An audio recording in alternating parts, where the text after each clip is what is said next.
안녕하세요. 책 읽는 생각부자입니다. 오늘은 지난 시간에 이어 카를로 로벨리의 모든 순간의 물리학을 소개해드리려고 합니다. 요즘 저는 평생 공부해 본 적 없는 과학, 물리학, 양자역학에 빠져 있는데요. 아무리 읽어도 잘 모르겠는 내용들이지만 저를 자꾸자꾸 빠져들게 합니다. 이 책은 국내에서 2016년 2월 초판이 발행된 카를로 로벨리의 첫 번째 책으로 알고 있습니다. 세상에서 가장 아름다운 이론이라 말하는 아인슈타인의 상대성 이론을 시작으로 양자역학, 우주의 구조, 공간 입자를 넘어 물리학이 설명하는 신기한 세상 속 우리 자신을 어떻게 생각해야 할지 저자는 이야기합니다.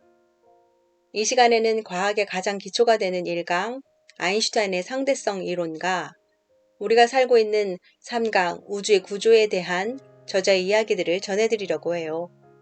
쉽지만은 않지만 과학과 좀 더 가까워지는 계기가 되고 무한의 우주와 나라는 작고도 미약한 존재와의 관계를 생각해보며 우리는 누구인가를 생각하는 시간 가져보시길 바라며 물리학의 세상 속으로 들어가 보겠습니다.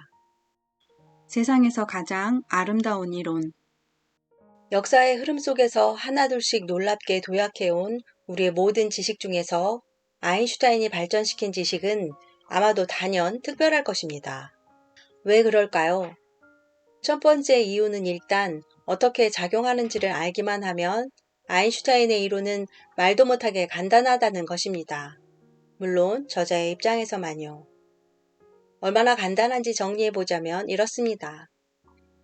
뉴턴은 무엇 때문에 사물이 추락하고 행성들이 회전하는지를 설명하고자 했습니다.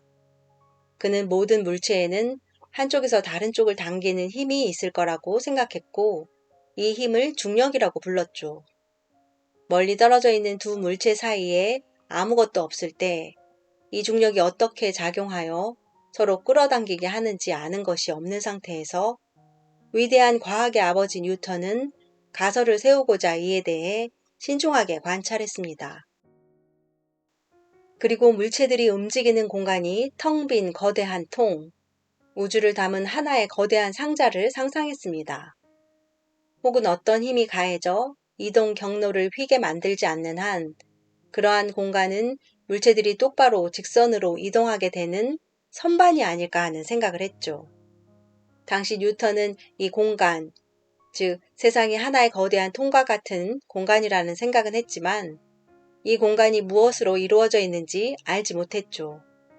하지만 아인슈타인이 태어나기 바로 몇 해 전 영국의 위대한 물리학자인 마이클 패러데이와 제임스 클러크 맥스웰 두 사람이 뉴턴의 세상에 차가운 성분 한 가지를 추가했습니다.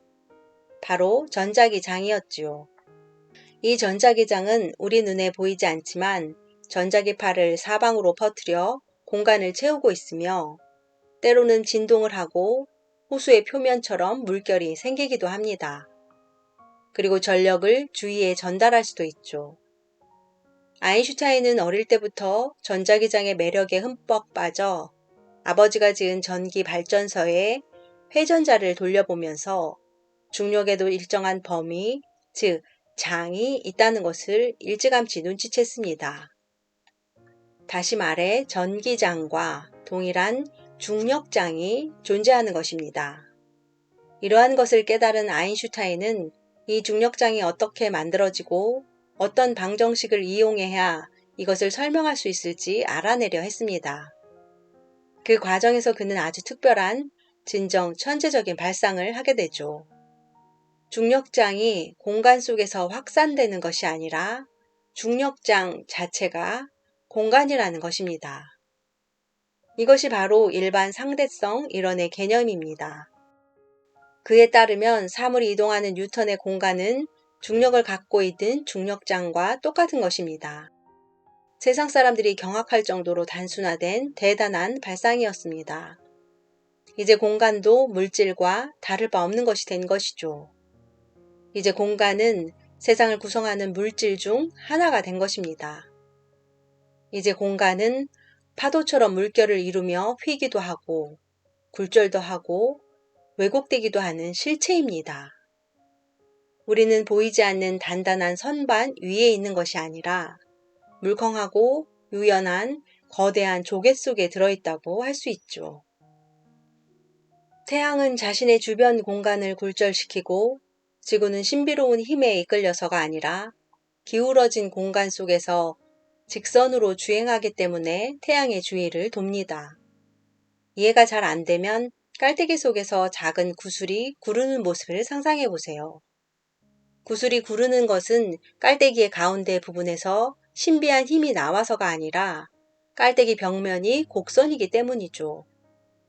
행성들이 태양의 주위를 돌고 물체가 바닥으로 떨어지는 것도 공간이 곡선을 이루고 있어서입니다. 그렇다면 이렇듯 공간이 곡선을 이룬다는 사실을 어떻게 설명할 수 있을까요? 수학의 왕자라 불리던 19세기 최고의 수학자 프리드리히 가우스는 언덕의 표면에 비유해 2차원 곡선의 표면을 설명했습니다. 현재 우리가 R로 표기하고 리만 공면이라 부르는 리만의 논문을 통해 아인슈타인은 R을 에너지에 비례하는 수로 정한 방정식을 씁니다. 즉, 공간은 물질이 있는 곳에서 곡선을 이룬다. 그게 전부이죠.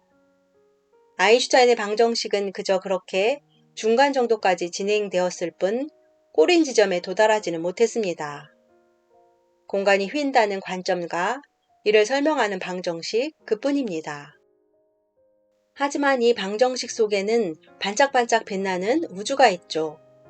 처음에는 정신 나간 사람의 헛소리처럼 들렸지만 이 예측들은 결국 모두 실험을 통해 입증되고야 맙니다. 아인슈타인의 방정식은 별 하나의 주위를 둘러싸고 있는 공간이 어떻게 휘는지 설명합니다. 이 공면 때문에 행성들이 별의 주위를 공전할 뿐 아니라 빛이 직선으로 이동하다가 방향을 트는 현상이 발생하게 됩니다. 아인슈타인은 일찍이 태양이 빛을 굴절시킨다고 예측했었습니다. 그의 예측은 1919년에 입증되어 사실로 밝혀졌죠. 그런데 공간이 아니라 시간도 곡선이 되는 것이죠. 아인슈타인은 지구 대기권 밖처럼 중력이 약한 곳에서는 시간이 빨리 흐르고 반대로 중력이 센 지구 표면에서는 시간이 천천히 흐른다고 예측했습니다. 아주 약간의 차이이기는 하지만 쌍둥이 중에서도 산에서 산 사람은 바다에서 산 자신의 형제보다 더 나이 들어 보일 것입니다. 이것은 시작에 불과하죠. 거대한 별은 자신의 연료, 수소를 태우면 빛을 잃습니다. 연소 중에 발생된 열기마저 다 사라지면 별 스스로의 무게에 짓눌리게 되고 심지어 공간을 매우 강하게 휘게 만들어 빛조차 빠져나올 수 없는 구멍이 만들어집니다. 이 구멍이 그 유명한 블랙홀이죠. 제가 대학을 다닐 때는 이런 어려운 이론에서 예측하는 내용들이 별로 믿기지 않았지만 요즘에는 하늘에서 수많은 것들을 관찰할 수 있고 그것들을 천문학자들이 연구하고 있습니다. 하지만 여기서 그치지 않죠. 공간은 전체적으로 넓게 확장되고 팽창할 수 있습니다. 아인슈타인의 방정식은 거기에서 더 나아가 아예 공간은 정지된 상태로 있을 수 없으며 항상 확장하고 있다고 지적했죠. 1930년 우주의 팽창은 실제로 관측됐고 아인슈타인은 자신의 방정식을 통해 우주의 팽창이 아주 작지만 매우 뜨거웠던 젊은 우주의 폭발, 이름하여 빅뱅에 의한 것이라고 예측했습니다. 이번 가설도 이를 뒷받침하는 증거들이 하나둘씩 늘어났고 폭발 초기의 열기로 인해 발생했던 빛이 우주에 확산되는 우주 배경 복사까지 관찰했습니다. 아인슈타인의 방정식의 예측이 옳았던 것이죠.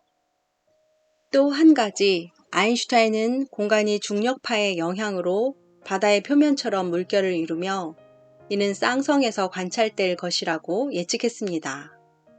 더 놀라운 것은 아인슈타인의 이 파장의 규모를 수천억 분의 1 정도까지 정확하게 짚어냈다는 것이죠. 이 외에도 아인슈타인의 이론은 수많은 것들을 예측했습니다.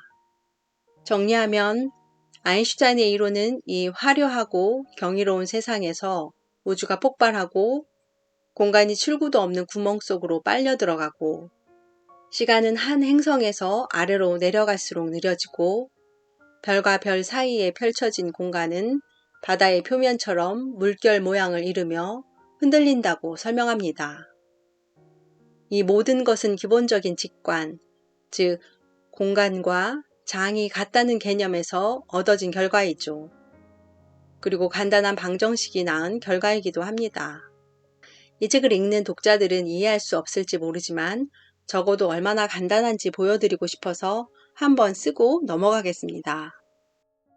당연히 리만의 이론을 소화하고 이런 방정식을 읽는 법을 습득하려면 학습 과정이 필요하죠. 약간의 시간과 노력도 할애해야 할 것입니다. 아인슈타인의 예측에서든 리만의 이론에서든 그 속에 감춰진 아름다움과 세상을 보는 새로운 시각만 인정할 줄 알면 됩니다. 우주의 구조. 과학은 실험과 측정, 수학, 엄격한 추론이기 이전에 시각적입니다. 과학적 사고는 우리가 예전과 다른 방식으로 사물을 볼 줄 아는 능력이 있어야 성장합니다. 수천 년 동안 세상 사람들은 아래에는 땅, 위에는 하늘이 있다는 개념을 갖고 있었죠. 26세기 전 그리스의 철학자 아낙시만드로스가 이룬 최초의 위대한 과학혁명은 태양과 달, 별이 어떻게 지구 주위를 돌 수 있는지를 연구하고 바꿔놓았습니다. 아낙시만드로스의 혁명 후 하늘은 땅 위에만 있는 것이 아니라 사방을 둘러싸고 있고 땅은 어딘가로 추락하지 않고 공간 속에 매달린 채 표류하는 거대한 바위가 됐죠. 일찍이 누군가는 어쩌면 파르메니데스일 수도 있고 피타고라스일 수도 있는 비행을 하기 위한 땅의 가장 합리적인 형태는 모든 방향의 형태가 똑같은 구형이라는 것을 깨달았습니다. 그리고 아리스토텔레스는 수많은 천체들이 주행하는 지구 주변의 하늘과 지구가 구형이라는 것을 확인하기 위해 설득력 있는 과학적 명제를 제시했죠. 그 결과 탄생한 우주의 이미지가 바로 이것입니다. 이것이 아리스토텔레스가 자신이 쓴 천체론에 묘사한 우주의 모습이자 중세가 끝날 때까지 지중해 주변 문명의 특징으로 남은 세상의 이미지이죠. 그리고 단테가 학교에서 공부했던 세상의 이미지이기도 합니다. 그 이후 코페르니쿠스가 소위 위대한 과학적 혁명을 시작하면서 또 한 번 도약하게 됩니다. 코페르니쿠스의 세상은 아리스토텔레스의 세상과 다르지 않았습니다. 하지만 근원적으로 다른 것이 하나 있었죠. 코페르니쿠스는 고대에 이미 구상되었으나 버려졌던 아이디어에 착안하여 행성들의 무도회의 중심에 있는 것이 지구가 아니라 태양이라는 것을 발견하고 이를 증명해냈습니다. 매우 빠른 속도로 스스로 회전하며 태양의 주위를 도는 행성이 된 것이죠. 계속해서 지식이 축적되고 인간이 사용하는 도구가 발전하면서 태양계가 우주에 존재하는 다른 무수한 행성계와 다르지 않다는 것과 우리의 태양도 다른 별들과 똑같은 별일 뿐이라는 사실이 밝혀졌습니다. 태양도 1000억 개 정도의 별들이 모여 만들어진 거대한 별구름, 즉 은하계 속의 아주 미세한 알갱이 하나에 지나지 않는 것이라는 사실을 말이지요. 1930년대에 들어서면서 천문학자들은 성운들을 정확하게 측정해 은하 역시 수천, 수백만 개의 은하로 이루어진 거대한 은하 구름 속에 있는 먼지 알갱이 같은 존재일 뿐이라는 것을 증명했죠. 다만 그러한 은하 구름은 성능이 아주 뛰어난 망원경을 사용해야만 볼 수 있고 우리의 맨눈으로는 볼 수 없는 곳까지 뻗어 있습니다. 이제 세상은 균등하고 무한하게 펼쳐진 곳이 되었습니다. 지구의 궤도에서 허블 망원경으로 사진을 찍으면 대개 가장 성능이 좋은 망원경을 동원해야 볼 수 있고 맨눈으로는 새카만 하늘에 아주 작은 조각으로밖에 보이지 않을 아주 먼 하늘의 모습까지도 볼 수 있죠. 이 천체 망원경으로는 아주 멀리 있는 은하들이 흩뿌려져 있는 모습이 보입니다.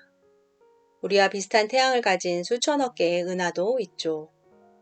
몇 년 전부터는 이 태양들의 주위에도 대부분 행성들이 있다는 사실을 우리 눈으로 확인하기도 했습니다. 그러니까 우주에는 지구와 같은 행성이 수백, 수천억 개나 존재한다는 것이죠. 그리고 이러한 은하계들의 존재는 사방 곳곳에서 관찰됩니다. 이 은하계가 다 똑같아 보이지만 실제로는 그렇지 않습니다. 공간이 평면이 아닌 곡선입니다. 은하들이 흩뿌려진 우주의 조직 자체가 바다의 파도와 비슷한 파동에 의해 움직이고 있다고 생각해야 합니다. 그렇기 때문에 바다에서 배가 지나가면 파도가 요동을 치듯 블랙홀이 지나가면 우주의 공간도 동요합니다. 마지막으로 현재 우리는 이 거대하고 탄력 있고 은하들로 가득한 우주가 150억 년 정도의 시간 동안 성장하면서 작고 아주 뜨겁고 밀도가 높은 은하구름에서 벗어났다는 것을 알게 되었습니다. 그리고 이제는 그런 모습을 설명하려면 우주가 아닌 우주의 전체적인 역사를 그림으로 나타내야 합니다. 예를 들면 바로 이런 계략도가 필요합니다. 우주는 작은 공 모양으로 만들어졌고 수없는 폭발을 거쳐 현재의 크기가 됐습니다. 이것이 현재 우리 우주의 모습인데 우리가 아는 것보다 규모가 더 큰 단계까지 확장되었습니다. 이 밖에 또 무언가가 있을까요? 예전에는 또 무엇이 있었을까요? 혹시 우리와 비슷한 우주나 완전히 다른 우주도 존재할까요? 과학은 우리를 끝도 없는 미지의 세계로 안내하는 듯합니다. 우리는 항상 사랑을 하는 정직한 존재입니다. 우리는 천성적으로 더 많은 것을 알고 싶어 합니다. 그래서 계속 배웁니다. 우리가 배울 수 있는 것은 한계가 있지만 우리는 알고자 하는 욕망을 불태웁니다. 지식은 아주 작은 공간의 심오한 구조 속에, 시간의 특성 속에, 블랙홀의 운명 속에, 그리고 우리의 생각 속에 있습니다.